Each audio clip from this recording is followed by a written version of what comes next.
Welcome back to new blog. मेरा blog में सभी का स्वागत है गाइस। भोजपुरी का सुपर स्टार यानी कि थे जो उनका नाम था राधे श्याम रसिया, जो कि उनका गाना चोरी हुआ जो कि स्त्री 2 में करने गाना गाया है। देखिए यही गाना है जो आपको स्क्रीन पे यही गाना है जो कि सुपर हिट था।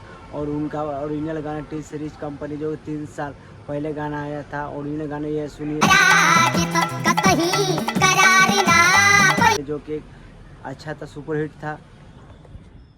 स्त्री 2 मेकर ने राधे श्याम रसिया गाना चुरा जो कि बॉलीवुड में खाली बॉलीवुड ने भोजपुरी गाना का सपोर्ट करिए आप लोग। तो सुपर हिट गाना ये है जो कि राधे श्याम रसिया के आज मोहताज है, कुछ भी उनके पास सपोर्ट नहीं है, आप लोग उनको सपोर्ट करिए। भोजपुरी गाना जो कि वर्ल्ड में ट्रेंड कर रहा है, जो कि भोजपुरी का ट्रेंड कहलाने जाने वाला पवन सिंह और खेसार और नीलकमल जो कि हर एक गाना ट्रेंड कर रहा है, जो कि भोजपुरी के अच्छा मुकाम पर पहुँच, जो कि 950 मिलियन रितेश पांडे का गाना गया है।